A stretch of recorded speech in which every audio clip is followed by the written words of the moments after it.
Hello and welcome back to Cop Noise TV.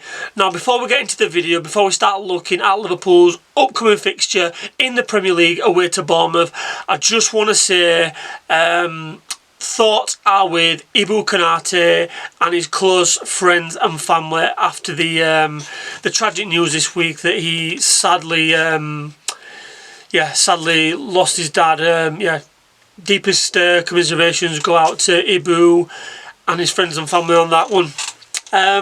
So yeah, with that being said, let's get into the video. We're here to look at the big match build-up between Liverpool and Bournemouth away at the Vitality Stadium. I've got to say, when I was looking at the stats for this video, I was quite shocked. And here's the reason why.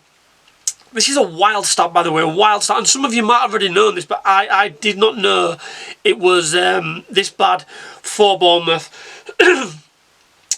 In 13 games in the Premier League, guess how many Bournemouth have won?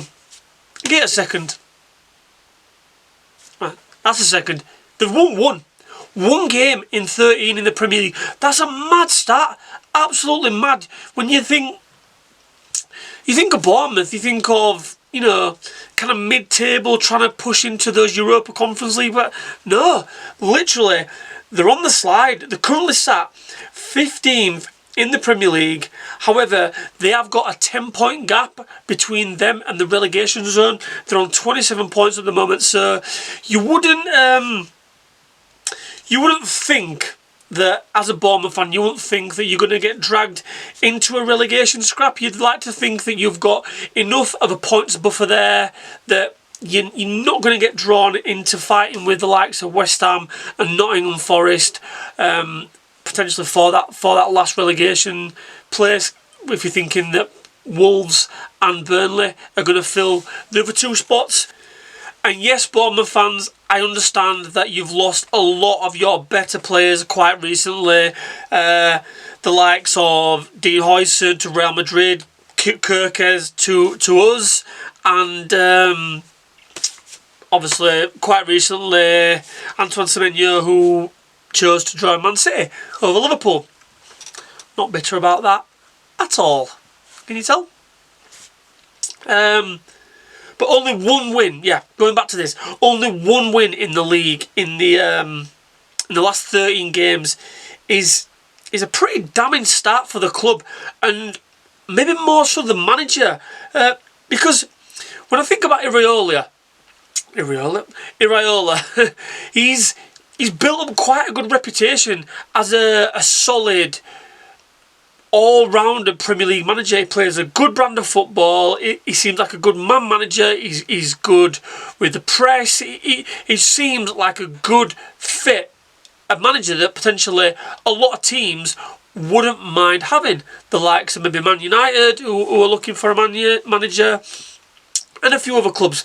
And there was rumours probably of months gone by now that he was getting touted for big job. He was getting touted as Pep's successor at one point. There's rumours getting thrown around that he could be the next permanent Real Madrid manager. There's also rumours going around that he was going to be the guy to succeed Klopp. So he's built a good rep for himself, but this one win in 13 is not going to do his stock any good at all. Personally, I quite like Bournemouth as a club, given that they're relatively new to the league. Like I said, they play a nice brand of football. They showed this in the reverse fixture at Anfield, where Liverpool went 2-0. I think it was the first game of the season, Friday night football. Liverpool went 2-0 up, looked as though they was absolutely cruising. Great start to the season. Chucked it away, basically opened the whole of the fucking pitch for Semenyo to run through and score. They got it back to 2-2, and all but for one of the late shows from Liverpool, we would have thrown points away and given Bournemouth a draw at Anfield. So yeah, Bournemouth always like to play football, and this should play into Liverpool's hands, because Liverpool tend to play better when teams open up a little bit more and there's more space on the pitch for players to perform. In terms of the Bournemouth squad, as I said earlier, they've lost the majority of their better players, if you like, but they still do pose an attacking threat. I like Justin Kluivert. I think he's a decent player. I know there has been people saying that he could potentially be a long-term success for Mo Salah. I don't see him as that level. I mean, many players in the world will never get to Mo Salah's level, so I'm probably wrong terminology, but I don't see him as Liverpool level, if that's a better phrase. It sounds really snobbish, that, doesn't it? But I just don't. I don't see him being good enough to replace Mo Salah and play for Liverpool. If you want to kind of put it in simplistic terms, I think Bournemouth is a good fit for him. Maybe a Spurs or something like that. But yeah, I don't see him as a long-term replacement for Salah. And the young French kid as well that they've got, the Krupe, he looks quite decent as well, given that it's his first taste of the Premier League. Ben Dirk, obviously former Liverpool player, he's at Bournemouth, albeit he's injured at the moment, so he probably won't feature in this game. But yeah, as I say, I expect this to be a decent game. Liverpool tend to play better against teams that come out, want to play football, and space will open up. So hopefully that will play into Liverpool's hands. So in terms of Liverpool, we are still unbeaten.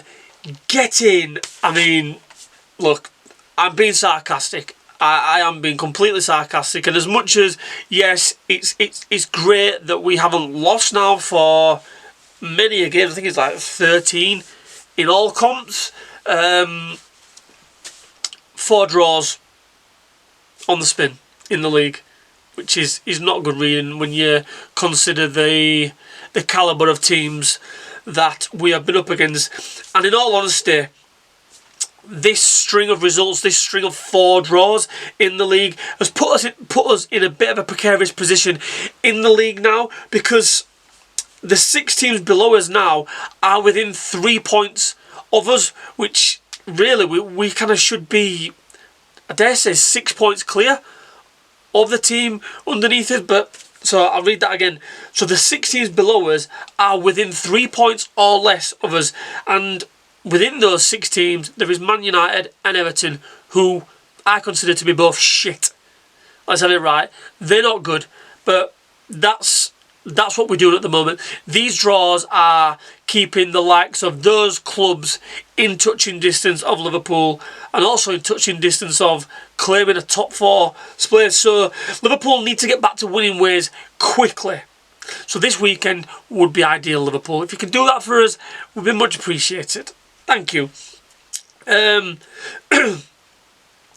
when looking at the fixtures as well, I also like to keep an eye on other teams' fixtures around us. So looking at the teams below us, this could be quite a good weekend for Liverpool, because Liverpool get 3 points at the Vitality. You've got the likes of Newcastle playing Villa this weekend. You've got Man United play Arsenal. So teams around us are going to take points off each other. So, as I say, a big weekend for Liverpool to be able to capitalise and get a bit of momentum going. When looking at the head-to-heads, Liverpool going to the Vitality, Bournemouth don't tend to get much change out of Liverpool in this fixture. There's been a couple of results in the last probably, I don't know, 10 years or so. I think there was one, as I'm looking back now, there was a pretty wild 4-3 victory for Bournemouth back in 2016. But on the whole, the Vitality ground seems to be, or tends to be, a happy hunting ground for Liverpool. And in his last 3 visits there, we've won all 3 games, twice in the league, one in the 5th round of the Carabao Cup. If you remember, Darwin Núñez getting a, I won't say late winner, but it was a late-ish winner, about 75 minutes I think it was. He kind of picked the ball up on the left-hand side, drifted in and pinged one right at the top bins. Probably one of his best goals for Liverpool, I'd have to say. And in terms of Liverpool's squad selection, there's not that much Arne can do in terms of shuffling the pack, to be honest. As I said before, in previous build-up shows, Wataru Endo's back now, so that's good. In in bolstering the squad. It's not going to help us in terms of a starting 11, but definitely squad depth is better. Mo Salah is obviously back from AFCON now, which is much needed. He obviously got a start in Marseille. Do I expect him to start this game? I'll get into that in a second in terms of my starting 11 predictions. And in terms of injuries, Federico Chiesa is one that we are waiting for an update on. Obviously, he went out to France with the squad. Apparently, as I've read Arne Slot's post-match presser, I heard that he was already carrying a knock and they took him to France with him to continue his rehab to see if he could potentially be in contention for selection for that game. But ultimately, whether he tweaked something or aggravated something in the warm-up, but Slot chose to not put him on the bench and not risk him. So there's one injury that we are waiting on an update from, but in terms of others, obviously you've got long-term injuries for the likes of Isak, and so I'm not going to get into that. But yeah, when looking at the starting 11, there's not much Arne Slot can do in terms of being able to shuffle the pack. So here's how I see Arne Slot going with his team selection on Saturday. And I'll be honest, I only see one area of the pitch, one position on the pitch, in fact, where I think Slot could make a change. But we'll start with the goalkeeper. Of course, Alisson Becker will play. I expect the fullbacks to continue their form because I think both fullbacks had a great game in midweek. I'm forever seeing better and better performances from both guys, not just Milos Kerkez, because I've praised Kerkez on a lot of my instant match reactions recently, but I think Jeremy Frimpong is definitely worth mentioning there as well, because as much as we all know his threat, his pace going forward, I think defensively he doesn't get enough credit, and he's strong for his size. He doesn't give his winger an inch of room to operate, and yeah, I expect both fullbacks to continue playing and starting in this game. In terms of the centre halves, I don't expect Thibaut Konaté to be up for selection, so therefore Virgil van Dijk and Joe Gomez will partner in central defence. Midfield, Ryan Gravenberch will start. Dominic Szoboszlai will also start because Dominic Szoboszlai is fucking amazing and we love Dominic Szoboszlai on this channel.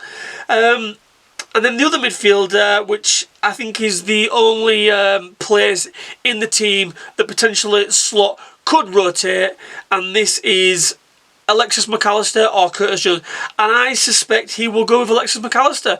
Therefore, I think this is going to be an unchanged team for Arne Slot, which is pretty unheard of this season. Maybe not last season, but this season especially. So having said that, to complete the starting 11, I'm going with Florian Wirtz. Fucking love that guy. Cannot tell you how much I love Florian Wirtz. This guy is just, oh, what a footballer. What a footballer he is. Mo Salah, I think, will come straight back into the team again.